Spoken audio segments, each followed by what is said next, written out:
आज हम पढ़ने वाले हैं कक्षा 10 का साइंस का दूसरा चैप्टर केमिस्ट्री में। ठीक है, जो चैप्टर का नाम है अम्ल, क्षार व लवण। ठीक है, तो आज हम इस चैप्टर के बारे में बात करेंगे, अम्ल व क्षार और लवण के बारे में। अम्ल क्या होते हैं, क्षार क्या होते हैं और लवण क्या होते हैं। ठीक है, तो करते हैं शुरुआत बिना कोई देरी करते हुए। तो जैसे मैं आपको बता दूं, सबसे पहले अम्ल के बारे में। अम्ल क्या होता है? अम्ल जो स्वाद में खट्टे होते हैं, वे पदार्थ जो स्वाद में होंगे, खट्टे होंगे, क्या कहलाएंगे?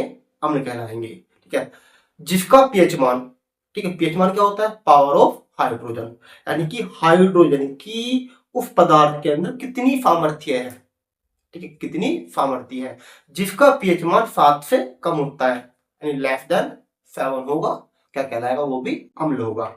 इसी तरीके से एक और बोल सकते हैं डेफिनेशन, कि जो नीले लिटमस को, जो नीले लिटमस को क्या कर दे? लाल कर दे, वो भी क्या कहलाएगा? अम्ल कहलाएगा। ठीक है, एक लिटमस पेपर होता है जिस पर आपके 2 कलर होंगे, एक रेड होगा, एक आपका ब्लू होगा।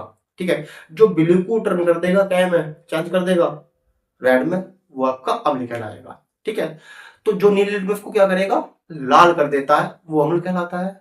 अब इफेक्ट केमिकली रिएक्शन में कैसे बताएंगे? केमिकल रिएक्शन में इस डेफिनेशन में बोलेंगे कि जो किसी भी रासायनिक अभिक्रिया में, जो किसी भी रासायनिक अभिक्रिया में H प्लस आयन देते हैं, H प्लस आयन देते हैं। अब H प्लस आयन क्या है, करें उस बात पे भी डिस्कस करेंगे। तो मैंने क्या बताया? अम्ल जो स्वाद में खट्टे होंगे, जिसका पीएच मान 7 से कम होगा, और जो किसी रासायनिक अभिक्रिया में H प्लस आयन देंगे। एक और बताया था कि जो नीले लिटमस को क्या कर देगा? लाल कर देगा। पहला, वे पदार्थ जो स्वाद में कैसे होंगे? स्वाद में खट्टे। ठीक है, पीएच मान 7 से कम। ठीक है, तीसरा क्या बताया? तीसरा बताया जो नीले लिटमस को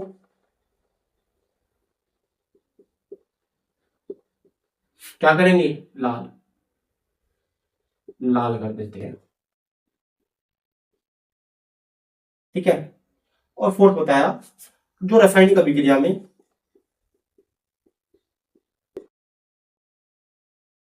किसी भी रासायनिक अभिक्रिया में क्या करते हो? अभिक्रिया में H प्लस आयन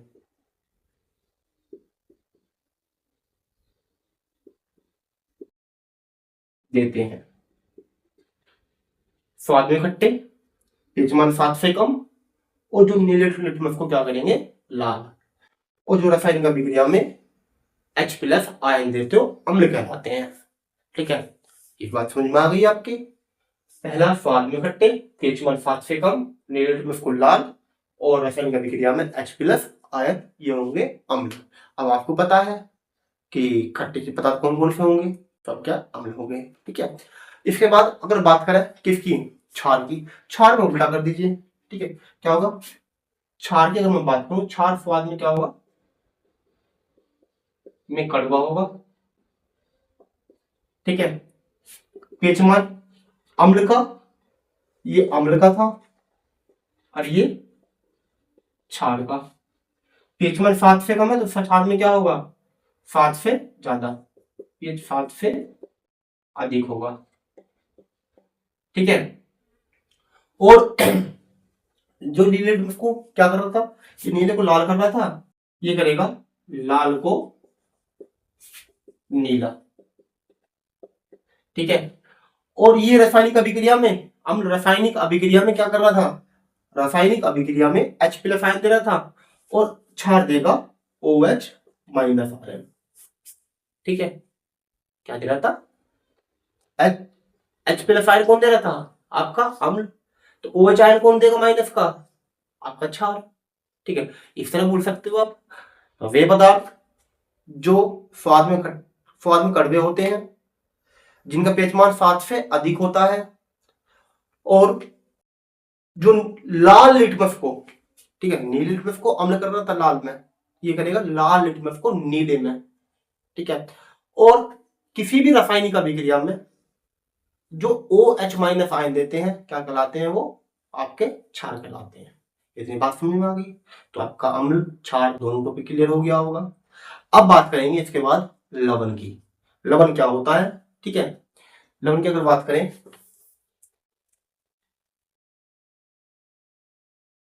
लवण जो अम्ल व क्षार से मिलकर बन रहा हो, अम्ल प्लस क्षार, तो क्या बनेगा आपका लवण। बात समझ में आई आपको। वे पदार्थ जो अम्ल व क्षार से मिलकर बनते हैं लवण कहलाते हैं। फॉर एग्जाम्पल मैं एक अम्ल के बारे में बताता हूँ, एक HCl होता है अम्ल, लिखवा दूंगा, सभी के बारे में बता दूंगा, पहले हम समझेंगे इस टॉपिक को। प्लस क्षार NaOH एक क्षार है, ठीक है। अगर दोनों की मैं रिएक्शन कराऊंगा तो एक तो यहां से NaCl निकल कर जाएगा, निकल जाएगा NaCl, और एक क्या निकलेगा HOH H2O, ठीक है। ये NaCl लवण है और ये आपका जल है, ठीक है। NaCl लवण कौन सा है, सोडियम क्लोराइड, ठीक है। जब आप जैसे साधारण नमक ठीक भी बोलते हो, आप खाने में यूज भी करते हो, ठीक है। तो ये साधारण नमक आपका NaCl है, ठीक है। तो आपको लवण भी पता चल गया, अम्ल भी पता चल गया, लवण भी पता चल गया और क्षार भी पता चल गया, ठीक है। अब अगले टॉपिक की तरफ बढ़ते हैं। इसके बाद टॉपिक आता है सूचक। क्या टॉपिक होने वाला है, सूचक। सूचक, अब सूचक क्या होता है, ठीक है। इंग्लिश में बोलते हैं इंडिकेटर। क्या बोलते हैं, इंडिकेटर। आपने गाड़ियों में, बाइक में इंडिकेटर लगा देखा होगा, ठीक है। वो वाला इंडिकेटर नहीं है बाइक और गाड़ी वाला। ये कौन सा इंडिकेटर है, देखो मैं समझता हूँ कि आपके पास बाइक या कोई गाड़ी है, ठीक है। उस गाड़ी में आप रोड पे लेके चल रहे हो उसे, तो होता क्या है, अगर आपको जिस साइड को मुड़ना होता है, जिस तरफ को मुड़ना होगा, ठीक है, उसी तरफ का आप इंडिकेटर जलाते हो।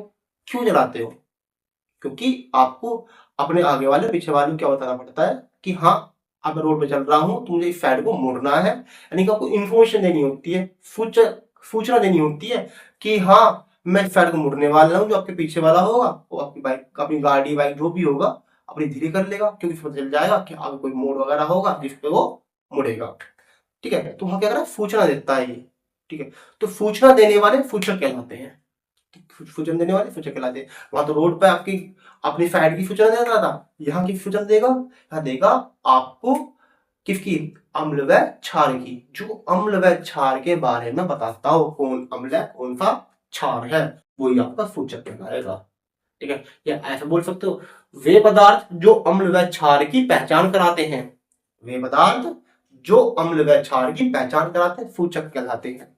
इसकी एक डेफिनेशन और भी दे सकते हो आप, क्या, वे पदार्थ जिसका, वे पदार्थ जिसका अम्ल में एक रंग, अम्ल में एक रंग तथा क्षार में दूसरा रंग होता है, क्या कहलाएगा आपका सूचक कहलाएगा।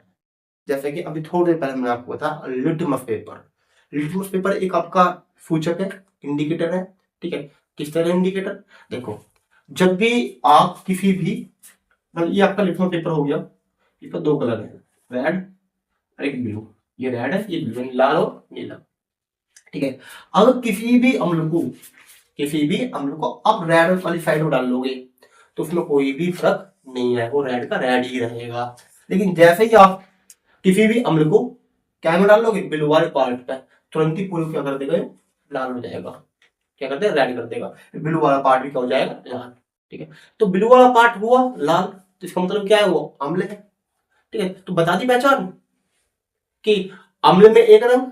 और ऐसे ही सेम अगर आप ब्लू पर कोई क्षार डालते हो तो ब्लू कोई कलर चेंज नहीं होगा, लेकिन वही क्षार अगर आप रेड वाले पर डालते हो तो वो क्या हो जाएगा, आपका पूरा पूरा ब्लू, यानी आपका नीला कलर हो जाएगा पूरा लिटमस पेपर।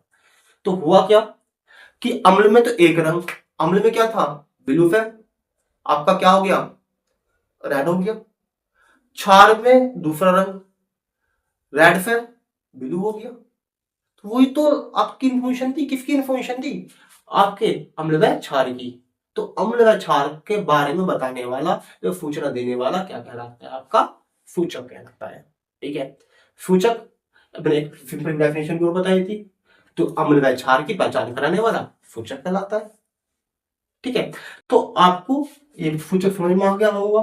ठीक है, जैसे ही अब मैं एक दो सूचक के नाम बताता हूँ। एक तो लिटमस पेपर हो गया, दूसरा होता है हमारा फिनोलोफैथलीन, वो भी एक इंडिकेटर होगा। ठीक है, एक आपका मैथिल ऑरेंज। ठीक है, हाँ विस्तार में बात करेंगे इनके ऊपर, अभी हम केवल मोटा मोटा समझ रहे हैं। ठीक है, तो एक होता है फिनोलोफैथलीन, इतनी बात समझ में आ गई। अब मैथिल ऑरेंज, फिनोलोफैथलीन और लिटमस पेपर, ये क्या आपके इंडिकेटर हो गए। ठीक है, अगर मैं बात करूं नेचुरल इंडिकेटर की, नेचुरल इंडिकेटर की, नेचुरल इंडिकेटर पेपर में कई बार क्वेश्चन पूछा गया है कि प्राकृतिक सूचक क्या होते हैं। प्राकृतिक सूचक वे है, जैसे कि आपका लिटमस पेपर हो गया प्राकृतिक सूचक है। ठीक है, आपका हल्दी होगी प्राथमिक सूचक है, सॉरी प्राकृतिक सूचक है, और प्याज भी आपकी प्राकृतिक सूचक है। किस तरीके से, आपने देखा होगा जब भी कोई कपड़ों पर हल्दी वगैरह डल जाती है, तो जैसे आपका कोई डिटर्जेंट यानी सर्फ वगैरह डालते हो या साबुन से धोते हो, तुरंत ही वो साबुन के संपर्क में आने के बाद, तुरंत ही साबुन या सर्फ के संपर्क में आने के बाद तुरंत ही क्या हो जाती है, येलो से रेड। ठीक है, वरना एक काम करना, ठीक है, अगर आपको जानना नहीं है तो एक गिलास लेना ट्रांसपेरेंट, कोई भी कांच का गिलास ट्रांसपेरेंट। ठीक है, जब ना कांच का लेना है, आप प्लास्टिक का भी ले सकते हो, ट्रांसपेरेंट आप देख सकते हो। उसमें गिलास में पानी भरना। ठीक है, जो आपने पानी भरा है उसमें थोड़ी सी एक चम्मच हल्दी डाल देना। ठीक है, जैसे आप उसमें हल्दी डाल दोगे, चम्मच से घोलने के बाद वो पूरा कलर कैसा हो जाएगा इसका, आपका पूरा येलो हो जाएगा। ठीक है, अब जब पूरा येलो हो गया तो उसमें थोड़ा सा सर्फ यानी डिटर्जेंट डाल देना। ठीक है, जैसे आप उसमें डिटर्जेंट डाल दो, सर्फ डाल दोगे, तो ये पूरा जो येलो था ना, पूरा क्या हो जाएगा, रेड हो जाएगा। क्या हो जाएगा, रेड। कारण क्या था, डिटर्जेंट। आपका क्या है, सर्फ क्या था आपका, वो था क्षार। क्षार जैसे ही हल्दी के संपर्क में आया, हल्दी के विलन के संपर्क में आया, तुरंत उसने क्या कर लिया, अपना रंग बदल दिया। ठीक है, हाँ इसका कलर वापस भी ला सकते हो, अगर इसमें थोड़ा सा आपने विनेगर डाल दिया, विनेगर डालने के बाद इसका कलर पहले के जैसे हो जाएगा, येलो। ठीक है, आप समझ में आ गई होगी, छोटा प्रैक्टिस आप करके देख सकते हो, बहुत आसान सा है। ठीक है, तो सूचक समझ में आ गया, सूचना प्रदान करने वाले सूचक कहलाते हैं। ठीक है, अब इसके बाद, अब अगला टॉपिक आपका सूचक के बाद, अब मैंने बताया था जब डेफिनेशन में था पीएच मान 7। ये पीएच मान क्या होता है, ठीक है, पीएच मान का यूज कब करते हैं, दैनिक जीवन में इसका प्रयोग कब होता है, अब ये समझते हैं। तो पहले हम पीएच मान से पहले पीएच स्केल के बारे में समझेंगे, पीएच स्केल है क्या। चलिए बात समझते हैं पीएच स्केल के बारे में।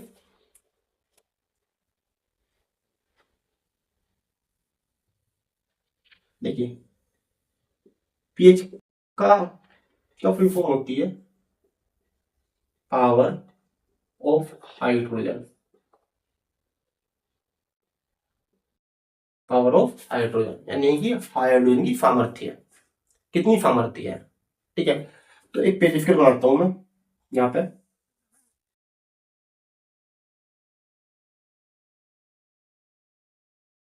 इस पेज स्केल में 0 1 2 3 4 5 6 7 8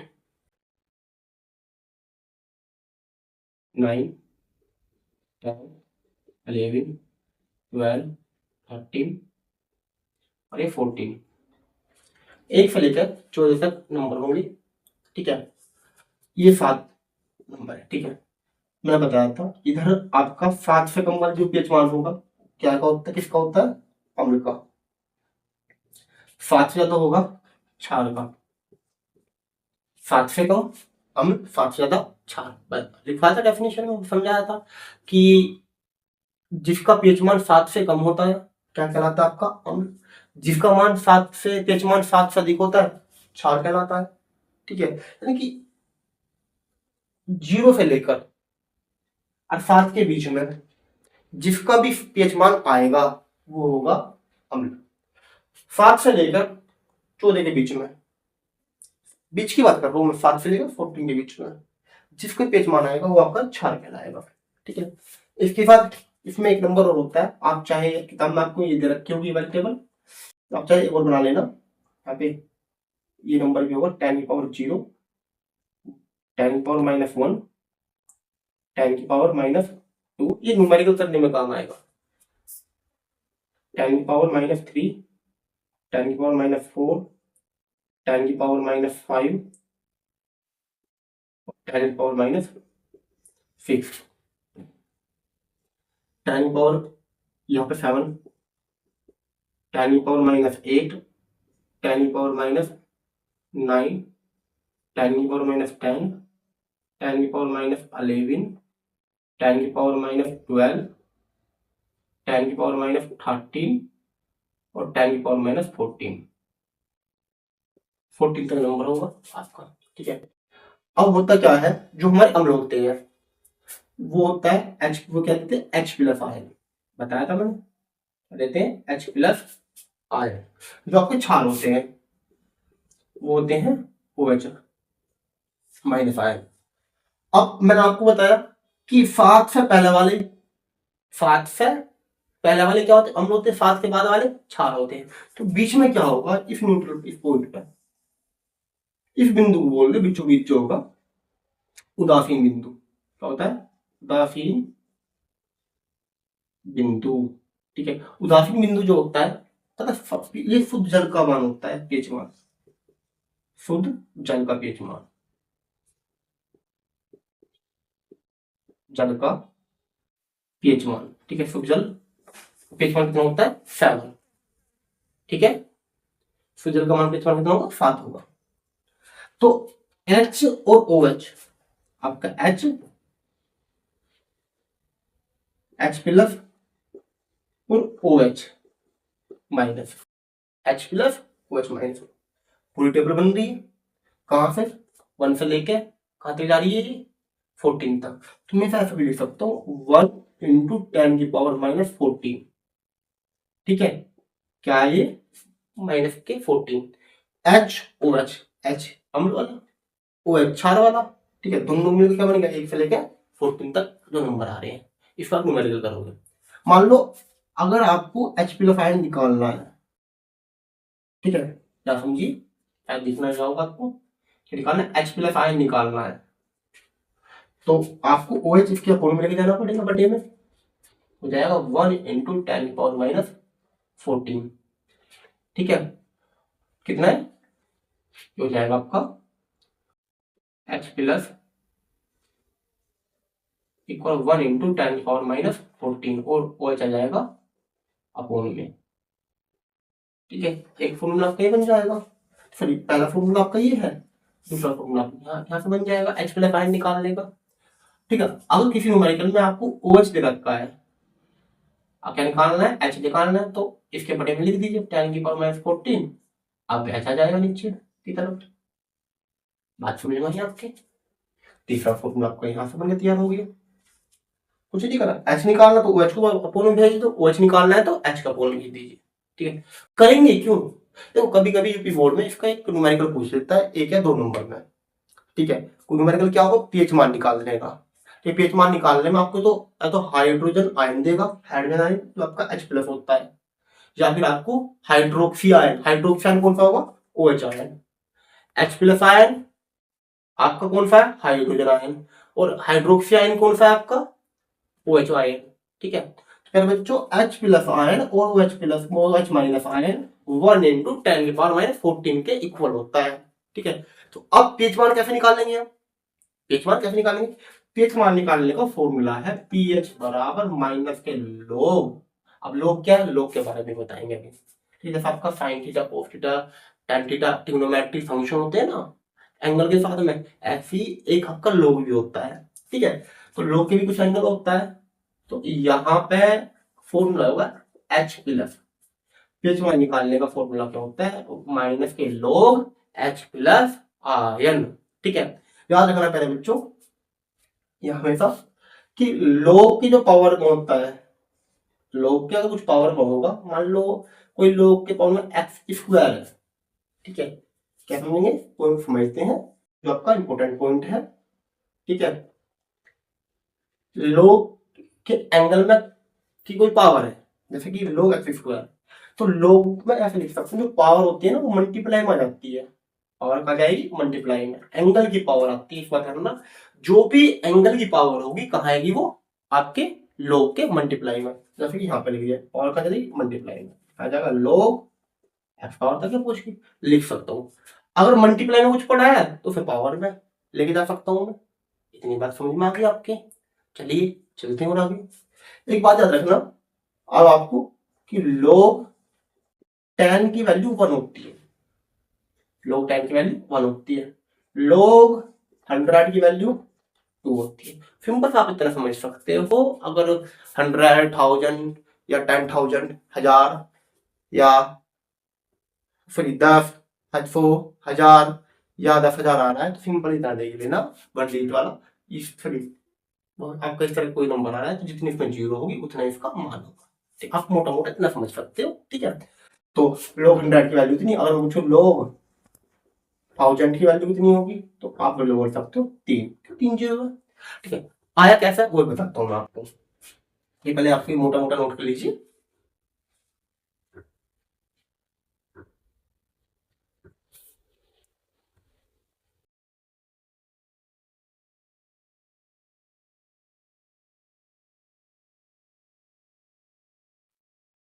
जैसे कि मैंने आपको बताया, लोग के पावर में, लोग के एंगल की पावर जो भी होता है कहा जाता है? मल्टीप्लाई में जाता है। आप फिर ऐसा लिख सकते हो। ये बात समझ में आ गई? तो मैं थोड़ी देर पहले बताया लोग 10 की वैल्यू कितनी होती है? 1। फिर लोग 100 की वैल्यू बताइए, 2। लोग 1000 की वैल्यू बताइए, 3। आई कैसा है वो देखिए, सिंपल सी बात है। अब मैं लोग 10 की वैल्यू 1 है। ठीक है, अगर मैं लिखूं लोग 100, 100 को ऐसे लिख सकता हूं मैं 10 का स्क्वायर 100 होता है। आपको पता है पावर का मल्टीप्लाई में क्या आ जाएगा? लोग 10, लोग 10 का वैल्यू कितनी है? 1, क्या आ गया? 2। इसी तरीके से और मालूम है लोग 10,000 की वैल्यू निकालनी है। ठीक है, तो कैसे निकाल लोगे? कितनी पावर है? ऐसे ऐसे लिख सकते 10,000 को 10 की पावर 4, 10 की पावर 4 मल्टीप्लाई में लिख लीजिए। पावर एंगल में, एंगल की पावर है तो लोग 10। और आपको पता है कि लोग 10 की वैल्यू कितनी? 1, कितना आ गया? 4। इस तरह से मैं आपको आंसर बताया। ठीक है मेरे बच्चों, उम्मीद करता हूँ आपको अच्छे से समझ आ गया होगा। अगर कोई भी दिक्कत है तो वीडियो दोबारा देख लीजिएगा, और जिसने अभी तक हमारी मैथ की पिछली वीडियो नहीं देखी है वो पिछली वीडियो देखिएगा। ठीक है, अगली वीडियो में मिलते हैं आपके न्यूमेरिकल के साथ में। धन्यवाद।